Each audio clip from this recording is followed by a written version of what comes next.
شادی کے موقع پر لڑکی والوں کی طرف سے کسی دعوت کا کوئی ثبوت نہیں، بلکہ اصل میں تو اصول سمجھ لیجئے، فلسفی کیا ہے اسلام کی۔ شادی کے معاملے میں لڑکی والوں پر کوئی بوجھ نہیں آنا چاہیے،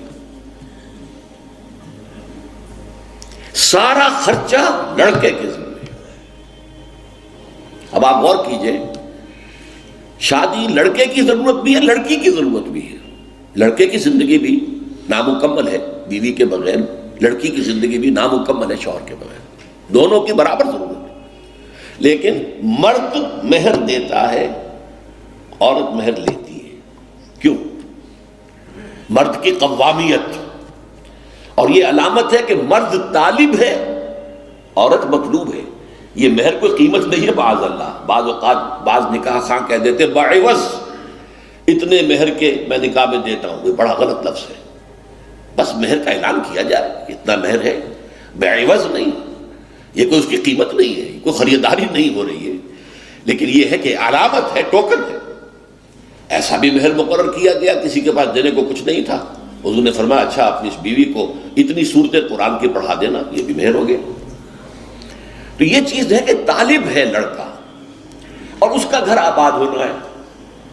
لڑکی کا معاملہ جو ہے وہ اس کے برعکس ہے، اس پر کوئی بوجھ نہیں آنا چاہیے۔ اس کے ماں باپ نے پال پوس کر تمہارے حوالے کر دی، شرم کرو کہ اس کے بعد تمہیں کچھ مزید چاہیے اس سے، اس سے بڑی بات کیا ہے؟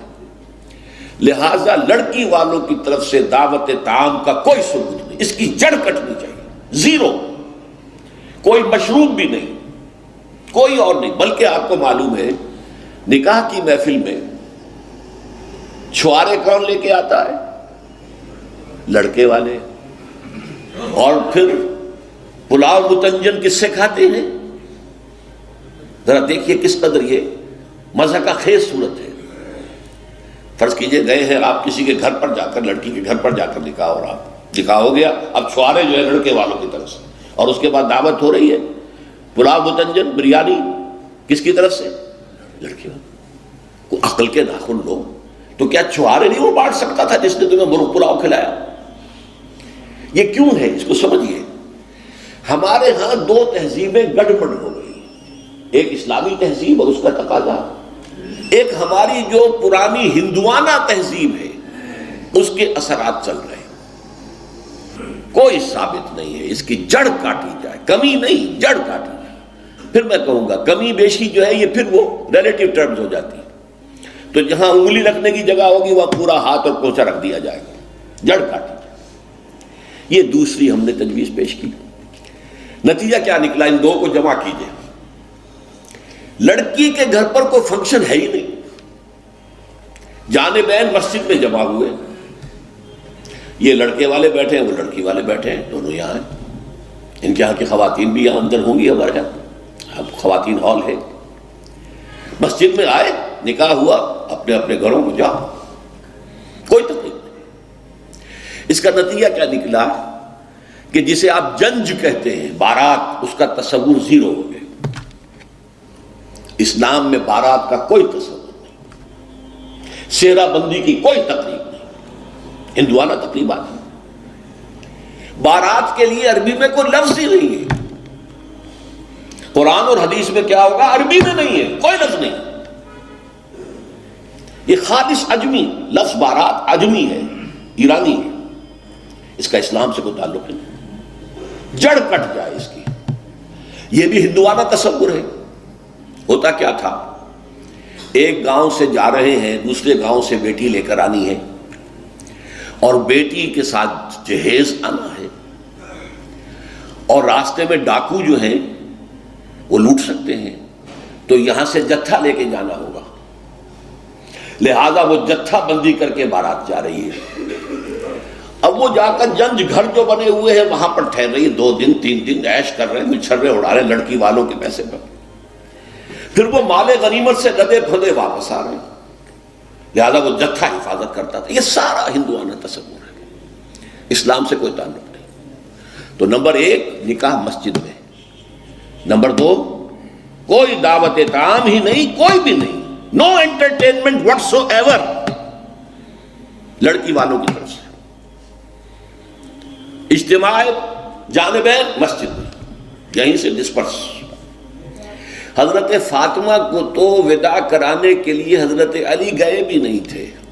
نکاح کے بعد کچھ خواتین حضرت فاطمہ کو لے کر حجرے میں چھوڑ آئی تھی جا کر، جو ایک انصاری صحابی نے حضرت علی کو دیا تھا، ورنہ ان کے پاس حجرہ بھی نہیں تھا۔ 3 باتیں ہو گئی۔ چوتھی بات، ولیمہ جو ہے اس کی تاکید ہے۔ یہی وجہ ہے کہ جب یہ شادی پر مکمل پابندی لگائی گئی تھی، میں نے اشتہار دیا تھا کہ ولیمہ پر پابندی نہیں ہونی چاہیے۔ لڑکی والے کے ہاں تو آپ سوچئے، جو دلیل میں نے دی اس کی نفی میں، نفسیاتی دلیل بہت بڑی ہے۔ لڑکی والے کے ہاں ویسے تو لفظ شادی، خوشی، وہاں بھی شادی یہاں بھی شادی، لڑکی والے کے ہاں خوشی نہیں ہوتی۔ اس کے گھر سے لخت جگر، نور چشم نکل کر جا رہی ہے، کیسے خوشی ہوگی؟ مائیں رو رہی ہوتی ہیں، انہیں غشی پڑی ہوتی ہے جب بچیاں نکل رہی ہوتی ہیں گھروں سے، بہن بھائی رو رہے ہوتے ہیں، باپوں کے آنکھوں کے اندر بھی آنسو آئے ہوتے ہیں، نمی آئی ہوتی ہے۔ میں نے بھی 5 بیٹیاں رخصت کی اپنے گھر سے اور آنکھوں میں نمی آئی ہے۔ I couldn't withhold my tears۔ پھر یہ صرف یہ تو ہوتا ہے کہ ایک ذمہ داری کا بوجھ تھا، آج اتر گیا۔ اسے آپ انگریزی میں سائی آف ریلیف کہہ سکتے ہیں، بس کوئی خوشی نہیں۔ اس کی مثال میں دیا کرتا ہوں کہ کوئی جانور اگر قربانی کے لیے 10-15 دن پہلے آپ لے لیں، وہ بکرا، کوئی مینڈھا، اور بچے اس کے ساتھ ہل جاتے ہیں، پھر کھلاتے ہیں، لے جاتے ہیں، چلاتے ہیں، تو پھر وہ عید کے دن جب آپ اسے قربان کرتے ہیں تو بچے پچھاڑے کھا رہے ہوتے ہیں، رو رہے ہوتے ہیں، اتنا لاڈ اس جانور سے ہو جاتا ہے۔ تو یہ نور چشم، لخت جگر گھر سے نکل رہی ہے، 18-20 برس رہی ہے آپ کے گھر میں، آج جا رہی ہے۔ ٹھیک ہے، سائی آف ریلیف ہے، لیکن اندیشہ بھی ہوتا ہے۔ ذہن میں رکھیے، ہمیشہ ہوتا ہے۔ پتہ نہیں بیل منڈے چڑھے نہ چڑھے، موافقت مزاج کی ہو نہ ہو، نئے ماحول میں جانا ہے، ایڈجسٹمنٹ ہو نہ ہو، اپنی حد تک پورا اطمینان کر لیا ہے، دیکھ لیا ہے، سوچ بچار کر لیا ہے، لیکن کیا کہا جا سکتا ہے؟ ایک بالکل یوں سمجھیے کہ ایک نیا ماحول ہے، نئی جگہ جا رہی ہے، لہذا وہ اندیشہ بھی موجود ہوتا ہے۔ لہذا واقعتاً لڑکی والوں کے ہاں خوشی کا موقع نہیں ہے۔ ان کے ہاتھوں مرغ پلاؤ کھانا بے غیرتی ہے۔ ہاں لڑکے والے کے ہاں خوشی ہے، اس کا گھر آباد ہوا ہے، اور اسے حکم دیا حضور نے، اولموا ولو بشاۃ، ولیمہ ضرور کرو، چاہے تمہارے پاس ایک ہی بکری ہو۔ وہ ایک ہی بکری در حقیقت ان کے ہاں مفلسی کی سب سے بڑی شکل ہو سکتی تھی، لیکن بھیڑیں بکریاں پالنا تو ان کا پیشہ تھا، تو کسی کو ایک ہی بکری پالنا بہت ہی غریب ہے۔ فرمایا اسی کو ذبح کرو، کھانا کھلاؤ اپنے دوستوں کو، اپنے احباب کو، سیلیبریٹ کرو۔ سیلیبریشن تمہارے ہاں ہونی چاہیے، مرد کے ہاں، لڑکے کے ہاں۔